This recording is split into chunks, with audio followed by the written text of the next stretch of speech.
Family reunions were always held at Aunt Cheryl's house, big, white-columned, perfect lawn, and strictly no pets because of the antique rugs. If you asked her why I stopped coming, she'd probably say something like, "Oh, he's busy, sweet boy. You know how it is." Except I wasn't busy. I wasn't invited. For 8 straight years. It started gradually. The group texts got quiet. I'd see my cousins post reunion photos on Instagram, everyone wearing color-coded shirts and name tags like we were some weird cult sponsored by Old Navy. Meanwhile, I sat alone with a microwave burrito, watching their family feud recreations with growing disbelief. At first, I thought it was an oversight. Then a pattern. Then, a message. The kicker? No one ever actually said I wasn't welcome. That's how my family operated. They just forgot you existed out loud until you got the hint. I was the complicated one. Didn't go to college. Worked a string of odd jobs. Fixed things with my hands instead of joining the family firm. Refused to smile through backhanded compliments like, "You're doing great for someone who took the scenic route." By 28, I'd learned to build things. Literally. I taught myself woodworking, metalwork, a bit of wiring. My apartment looked like Pinterest married a garage and had a quirky baby. People started noticing. Then hiring. Then referring. By 30, I had my own workshop. By 32, I had contracts. And by 33, I was hosting trade shows, panels, speaking events. All without a single "How have you been?" from the people who once made me sit at the folding chair table. Because real seats were for real careers.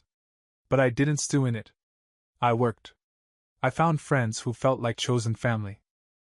I built my own kind of tradition, quiet, peaceful, no fake toasts about how proud we are of each other, while side-eyeing who brought store-bought pie. Until last summer. I got a text from my cousin Rachel. "Hey! Aunt Cheryl wanted to double-check your address. Just in case you want to come this year? No pressure, lol." It had been 8 years. No explanation. No apology. Just a casual lob of a text like we hadn't pretended each other didn't exist for nearly a decade. I didn't respond. But I did screenshot it. Because that was the moment I realized something had shifted. And not because they suddenly missed me, but because they heard something. They heard I made it. Not Hollywood. Made it. Not mansion and yacht made it. But own my own event space and host a charity gala made it. Yeah. That kind of made it. What started as a side hustle restoring furniture turned into a full-blown business. One that paid enough to let me invest in a gutted ballroom in town. Renovated it. Rewired it. Repainted every inch. And launched The Landing, a venue I ran, rented, and occasionally used to throw events that didn't involve Aunt Cheryl's 7-cheese casserole or passive-aggressive awards speeches for most likely to finally settle down. So, when the family started snooping again, I didn't argue. I planned. And that's when the idea hit me. Host a reunion. For once on my turf. But not just any reunion. A gala. With a guest list. And one banner. One banner I would hang myself, right across the ballroom archway. I knew they'd show up. My family had never met a free buffet or glass of Chardonnay they could say no to. But what they didn't know. This time, they weren't walking into someone else's house. They were walking into mine. I didn't rush the planning. This wasn't about revenge. This was about demonstration, the kind where you say nothing, but everything around you screams. "Remember the one you left behind? He owns the place now." I booked the date 6 months out, Memorial Day weekend. The same weekend they'd always hosted the reunion at Aunt Cheryl's. A little risky? Sure. But poetic? Absolutely. I worked with my coordinator, Jasmine, who I trusted like a sister. She knew the plan, right down to the seating chart, the color scheme, and the moment the banner would drop. Her only comment? "You want a literal banner saying hosted by me?" Yeah. "You want it subtle or blow their fake lashes off?" Blow them off. We had champagne chillers, custom tablecloths, name tags printed with calligraphy, real cutlery, crystal glasses that didn't come from bulk rental bins. The whole place smelled like vanilla, sage, and success. There was a string quartet for the entrance, and a jazz band for the evening. Because if I was going to have my family walk through those doors pretending they hadn't erased me from their lives, I wanted every violin note to scream, unbothered and thriving. I even sent the invitations the way they always liked, old-school envelopes, gold lettering, RSVP cards. No digital invites. They had to open it, hold it, read my name in raised print at the bottom. Hosted by Eli Monroe. Venue: The Landing. Dress code: formal attire requested. I pictured their faces, confused, maybe even annoyed. I could almost hear Aunt Cheryl's voice. Wait, Eli? Is this our Eli? I was banking on curiosity. And pride. The kind that makes people pretend to support you once you've already made it, so they don't look bad. And it worked. Because a week before the gala, the RSVP list blew up. Cousins I hadn't heard from in years. Uncle Doug, who once told me I'd probably end up flipping burgers forever. Even Cheryl, who RSVP'd +3, like she was bringing a backup choir. No one mentioned the past. No. Hey, sorry we ghosted you for nearly a decade. Just polished notes like, excited to see what you've built, Eli. Congrats on all your success. So proud of you, cousin. Let us know if you need anything. Happy to help. Help? Where was that energy when I was fixing lawnmowers for rent money? Where were the proud emojis when I got my hands covered in grease every weekend just to eat? But I didn't clap back. I circled the names. Checked the guest list. Labeled the VIP tables. Because the most satisfying revenge isn't loud. It's organized. And I wasn't alone this time. My best friend Mason flew in from Portland. My crew from the shop helped set up lighting. Even the bartender I'd met at a charity event last year showed up early to polish glassware and throw shade at the name tags. You seriously printed Dr. and Mrs. Harris's for your aunt and uncle? They like titles. Let them read mine too. Which is? Owner. Host. Silent grudge holder. The day before the gala, I walked into the finished hall and just stood there. Everything gleamed. The oak floor I refinished by hand. The chandelier I fought to restore. The marble bar I sanded until it looked brand new. It didn't look like revenge.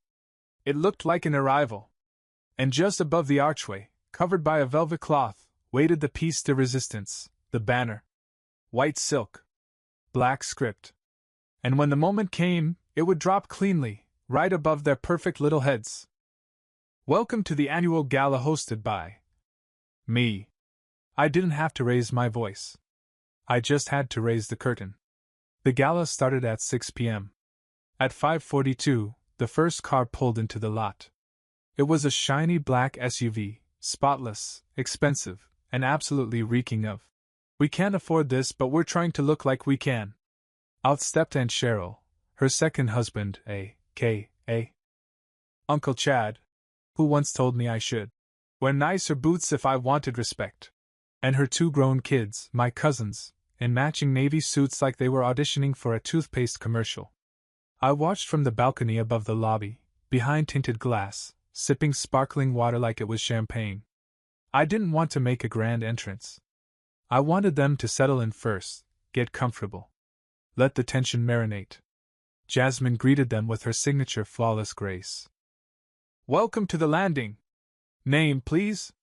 Cheryl smiled like a church lady auditioning for the country club. We're the Harris family. Here for the gala. Of course. Jasmine handed them name tags with scripted gold lettering. You'll find your table right through those doors. Please enjoy the cocktail hour. I saw the moment it clicked. As Cheryl stepped into the hall, her eyes darted up to the velvet-draped banner hanging over the center arch. She froze mid-step, narrowed her eyes, and whispered something to Chad, who gave a low grunt in return. They kept walking, but slower now. Like they'd wandered into someone else's living room and were trying to pretend it didn't smell unfamiliar. One by one, the rest arrived. Cousin Rachel with her influencer boyfriend who looked like he'd never eaten bread. Uncle Doug in a sports coat 2 decades out of style. Even my parents, yes, my own parents, showed up fashionably late, like this was their legacy. My dad wore a tie I hadn't seen since high school. My mom wore pearls she used to lock in a safe and claimed were only for real family occasions. She had that tight-lipped smile she used when she didn't want to admit she was confused. They walked in holding hands, like they were starring in a commercial for "We never emotionally abandoned our kid.com." I watched them pause as they entered the ballroom. My mom looked around slowly. My dad tilted his head at the chandeliers. Neither said a word, but I could see the question forming behind their eyes. Why does this place feel like Eli? I didn't go down right away. I let them take in the hors d'oeuvres, the string music, the flower arrangements, the staff I had hired and trained, and most importantly, the growing confusion. Who's hosting this again? Is this a wedding? Didn't Eli work here or something? At 6:33, I watched Uncle Doug sneak 2 cheese puffs into his coat pocket and mutter, "These are real plates? Not plastic?" At 6:36, my mother asked Jasmine, "Is the host arriving soon? We'd love to say hello." "Oh, I think you'll know when he arrives," Jasmine replied sweetly. By 6:45, I walked to the back hallway and gave Jasmine the signal. Now. She walked onto the stage near the DJ booth, tapped the mic, and smiled like she was announcing prom king and queen. "Ladies and gentlemen, we'd like to thank you for joining us tonight. You're in for a wonderful evening of food, music, and connection. But before we continue, it's time for a very special moment." Everyone turned. Every face, smug, curious, indifferent, aimed at the stage. "Please direct your eyes to the archway," she said smoothly, "and allow us to formally introduce your host." And just like that, thwump, the velvet cloth dropped, the banner unfurled, and the entire room went still. "Welcome to the annual gala hosted by Eli Monroe." Silence. Cheryl's jaw clenched. My mother blinked like she misread it. My father's shoulders dropped half an inch, like someone had kicked out the last leg of a folding chair. Uncle Doug muttered something about needing another drink. Rachel's boyfriend raised his phone like he was about to record something viral. Smart man. And then I stepped forward, from the shadows, suit crisp, posture straight, not a single bead of sweat, and gave the room a soft, polite smile. No microphone. No announcement. Just presence. I didn't need to say, "Remember me?" They were already remembering. And regretting. One awkward glass clink at a time. The first person to break the silence, unsurprisingly, was Cheryl. She stepped toward me, that signature polite but concerned expression plastered across her face. The one she used at funerals, budget shoe stores, and whenever someone mentioned therapy. "Eli, is that really you? Hosting all this?" She gestured vaguely at the chandeliers, the polished floors, the suited waitstaff circulating with trays of shrimp skewers. "Wow. I mean, this is just unexpected." "Unexpected? Like getting food poisoning at a buffet. Or like realizing the kid you brushed off for years now has your name printed on every place card." I smiled. "Yeah. Put it together piece by piece. Quite literally. That oak bar? Sanded it myself. Wiring? I learned at night school. Took a while, but here we are. And you run this place? Own it." The pause after that word could have swallowed the entire string quartet. Cheryl blinked hard, regrouped, and let out a laugh that sounded like a balloon deflating through a coffee stirrer. "Well, you've always been so hands-on." "Yeah," I said, still smiling. "Especially when everyone else had their hands off." Her face froze like she didn't quite catch the shade, but she did. I saw it land behind her eyes. That flicker of oh. But she wasn't about to ruin her makeup over it, so she air-kissed the air next to my cheek and floated away. "Next up? My mom." She approached slowly, like I was a rare animal that might bite if startled. "Eli, this is beautiful. Really? You did all this?" Every inch. Why didn't you tell us? I tilted my head. Tell you? I wasn't sure you'd want to know. Thought maybe I got left off the family info chain again. Group texts are hard to crack these days. She flinched. Just a bit. But it was there. My dad followed close behind, hands in pockets, trying to look casual but failing. His eyes roamed the ceiling like he was inspecting it for flaws, or looking for an exit sign. You've done well, he said simply. Like that was a complete sentence. Like it made up for 8 years of silence and birthday cards signed Mom and Dad with no message inside. I didn't reply. Just nodded. Then came Cousin Rachel, sashaying over in heels too tall and a voice too sweet. Eli! You didn't tell anyone you were the host. This is amazing. Didn't think anyone would have cared. Of course we care, she said brightly, gripping her champagne. I mean, we're family, right? That word, family, sounded hilarious coming out of her mouth. Like a TikTok filter glitching mid-video. Right, I said. Family. She leaned in conspiratorially. Hey, if you ever want to collab, I've been thinking about doing a wedding planning series, and this venue would look so good in my reels. I'll have my event manager send over a rate card, I said, not missing a beat. We offer influencer packages. No family discount. She laughed. Then realized I wasn't joking.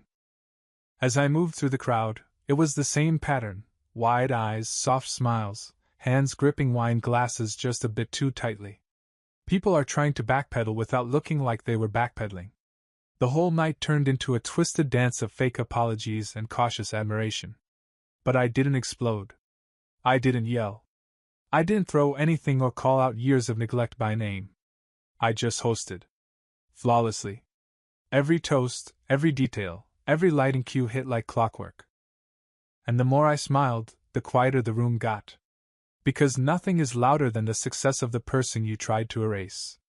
The dinner portion rolled out like a well-oiled machine: filet mignon, lemon herb chicken, roasted vegetables stacked like edible Jenga.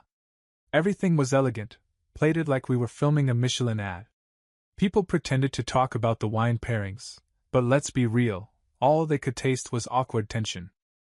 At table 2, Aunt Cheryl sat silently dabbing her mouth with a linen napkin, like it might erase the memory of the banner. My parents picked at their entrees, each occasionally glancing over at me like I might vanish if they stared too long. By the time the dessert cart rolled out, people had started whispering. Not loudly. Just enough that you could feel it. The unspoken group realization: this isn't just a nice event. This is a message. And that message had a very specific return address: me. At 8:30, Jasmine stepped back on stage, clinking her glass gently. Ladies and gentlemen, before we open up the floor for dancing and dessert, our host has asked to say a few words. Oh yeah? It was time. I took the mic with calm confidence, the kind you don't fake. The kind that's earned after years of being ghosted, judged, written off, and still showing up anyway. Not to fit in, but to own the whole damn room. Hi everyone, I began, scanning the crowd. Some of you haven't seen me in a while. Or at all. And some of you are probably wondering how this all came together. A few polite chuckles. Nervous ones. I won't make this long. This gala isn't about the past, it's about building something beautiful from what's left behind. About taking what was broken, what was abandoned, and giving it new life. My mom reached for her wine glass with both hands, like she was trying not to fidget. I saw my dad glance at her, then back at me, jaw tight, like he was chewing air. You know, I used to think success had to look a certain way. A degree. A corner office. A reserved seat at the real table. I paused. Let that sit. Then gave a half smile. Turns out, success looks a lot like a warehouse with no heat and a toolbox with your name scratched on the side. It looks like 3 a.m. YouTube tutorials. It looks like saying, no worries, I'll figure it out. Even when you're sleeping in a van behind your workshop. That part? That one hit. I saw one cousin visibly squirm. Someone coughed too loudly. Jasmine watched me from side stage with a small, proud nod. But sometimes the scenic route leads to a better view. And sometimes, the person everyone underestimated, he ends up owning the whole damn mountain. Now people laughed, genuine this time. A few clapped. So tonight, I just want to say thank you, not just to the people who supported me, but also the ones who didn't. Because whether you offered help, or silence, or sarcasm, you all pushed me forward. There it was again, that little inhale ripple across the room. I wasn't angry. I was just telling the truth. This isn't a reunion. It's a reminder. A pause. That even if you leave someone off the list, one day, they might own the building where the list gets printed. And with that I smiled. Not a smug smile, just quiet clarity. I handed the mic to Jasmine and stepped down, to applause that was more stunned than sincere. No one dared stand. Not yet. The dessert carts rolled in as I passed, chocolate soufflés, mini cheesecakes, tiramisu in shot glasses. The quartet transitioned into soft jazz. The lighting dimmed just enough to make people feel comfortable again, or maybe small.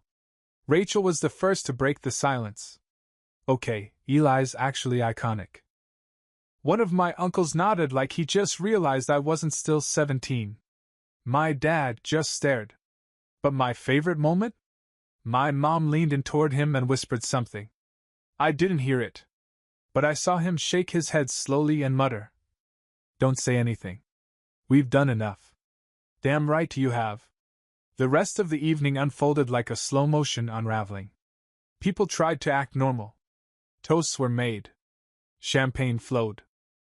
The jazz band played a moody rendition of Fly Me to the Moon, which felt accidentally poetic. But something had shifted. The air was heavier. Like everyone suddenly remembered the kid they used to mock was no longer the punchline, he was the host. The architect. The guy writing the checks. I didn't need to rub it in. The silence was doing the work for me. Here's the thing about people like my family. They don't know how to react when someone doesn't fail on cue. They had the jokes ready, the side eyes locked and loaded. What they didn't expect was for me to show up with polished floors, a string quartet, and a guest list with their names beneath mine. Midway through the dancing, my dad approached again. Not loud. Not angry. Just awkward. Eli. I turned. Yeah? Your mom, she wants to talk. Properly. Maybe sit down sometime this week? That old voice crept in, the one I hadn't heard since I was a kid. The dad voice. Not the man who ignored my graduation. Not the man who called me ungrateful when I stopped coming to Thanksgiving. But the one who used to read bedtime stories before life, or pride, got in the way. But here's the thing, I'd stopped waiting for that voice to come back. I'd stopped waiting, period. I'm busy this week, I said gently. Maybe next month. Or the one after. We'll see. He looked like he wanted to say something else. Maybe explain. Maybe apologize. But nothing came. Just a soft nod and the kind of sigh people let out when they realize they've run out of excuses. I walked away. I didn't owe them a breakdown. Or a reconciliation arc. I had already written my ending, and it came with a spotlight, applause, and polite confusion.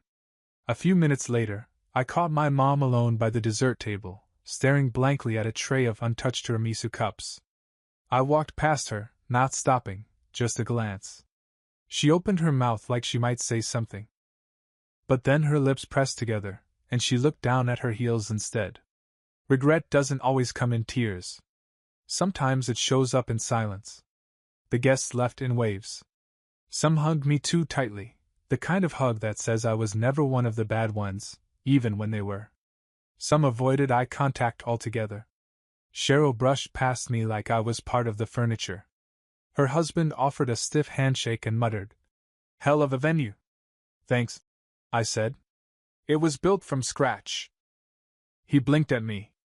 I smiled back. The last person to leave was Rachel. She asked for one more photo. For content. I let her take it. I wasn't going to give her a villain arc, just a polite backdrop. By 11:40, the room was nearly empty. Staff were stacking chairs, wiping down tables, and resetting silverware. I stayed. I walked to the center of the ballroom, just under the chandelier I'd handpicked from a restoration catalog in Vermont. The whole room smelled like citrus and wood polish. And above me, still hanging, was the banner.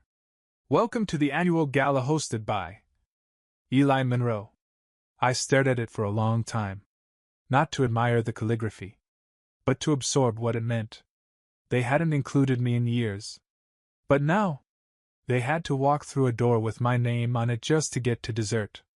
I didn't take the banner down. I had it framed. The next morning, it hung in my office, right above my desk. A daily reminder. You don't have to burn bridges. You just have to build something so big, they have to cross it to see you again. The morning after the gala, I woke up at 7:12 a.m. Not because of an alarm, but because old habits die hard when you've built your life from early shifts, long nights, and exactly 0 handouts. My phone was already lit up with notifications. 14 missed calls. 3 voicemails. 5 texts. Most were from numbers I recognized but hadn't saved in years. Cousins. Aunts. One from someone labeled Uncle maybe? Who wrote, "Great party last night. We should grab lunch sometime." Sure, buddy. Right after I schedule a root canal for fun. 3 messages were from my mom. The first just said, "Can we talk?"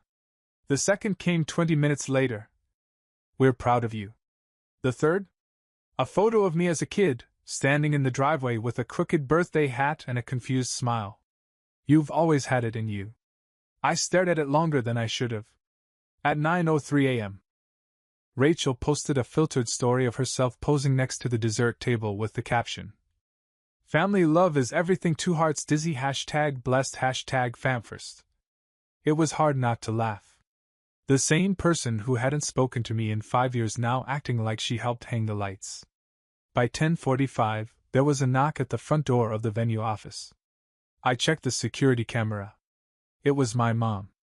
Standing there with a small white box clutched to her chest like it might disappear if she blinked too hard. She looked nervous. Not teary-eyed, not dramatic. Just unsure. Like someone approaching a fence they built and suddenly realized they wanted to tear down. I didn't open the door. Not out of cruelty, just because I wasn't ready to give her the ending she thought she deserved. She waited about a minute. Then placed the box gently at the door, glanced once at the camera, and walked away slowly. Her shoulders looked heavier than they ever had. I waited another 5 minutes before stepping out. Inside the box was a photo frame, cheap, gold-plated, the kind you'd find at a discount store, but the contents were priceless. It was me, age 7, in a wrinkled polo, standing in front of a half-eaten cupcake with one candle stuck sideways in the frosting. The infamous, "Oops, we forgot," birthday. I remembered it clearly. They'd thrown it together last minute after realizing they forgot, again. Taped to the back of the frame was a folded piece of paper. No envelope. Just one sentence written in my mother's handwriting. "We didn't see it then. That's on us." That was it. No apology. No excuses. Just a quiet admission. I didn't cry. I didn't smile either. I just stood there. Because sometimes healing isn't loud. It's not fireworks and violins. Sometimes it's a cheap photo frame and a line you waited 20 years to hear, long after you stopped needing it. I brought it inside. Set it gently on the bookshelf next to the business license I'd framed when the venue first opened. I looked at both for a moment, the kid with the lopsided cake, and the man who built a ballroom from dust. Then I looked at the third item on the wall, the gala banner, framed in glass and trimmed in gold. Welcome to the annual gala hosted by Eli Monroe. I'd made my own legacy. And now, they had to walk through doors with my name on them just to be part of it. A week after the gala, I got a letter in the mail. Not an email. Not a text. A letter, handwritten, with my name spelled correctly on the envelope in tidy, almost nervous cursive. Inside, 3 short paragraphs. Eli, we've spent a lot of time talking about what you did. The gala. The way you hosted. The way you spoke. It made us think. We didn't realize how far you'd come, Maybe because we didn't want to look. Maybe because it was easier to keep believing the version of you we were comfortable with. But you've made something incredible. And we weren't there to see it happen. If you're willing, we'd like to be a part of it now. From wherever you'd allow us to stand. It was signed, Mom and Dad. No guilt. No manipulation. No, we did our best. Patting. Just a quiet, uneasy attempt at rebuilding something they tore down without noticing. I didn't write back. Not because I was angry, but because I wasn't sure how to respond. Instead, I sat in the main hall that night, lights dimmed, staff gone, just the hum of soft instrumental jazz playing over the speakers. I looked up at the chandelier. Then over to the plaque on the wall. Right next to the gala banner, I'd had a small sign made. Monroe Hall, established by the son who was left off the guest list. The few people who noticed it usually chuckled. Some paused. One woman once read it and whispered, "Damn," like it punched her in the gut. I didn't need revenge. I didn't need applause. I just needed them to see what happened when I stopped waiting for a seat at their table, and built my own. And now, if they ever wanted to be part of my story again, they'd have to walk past that sign, every single time. That was my answer. No screaming. No door slamming. No dramatic goodbye. Just legacy. Quiet. Unshakable. Framed in wood and truth. Because sometimes the best response is letting them sit in the very room they never saved a chair for you in, and making them realize whose name is on the building.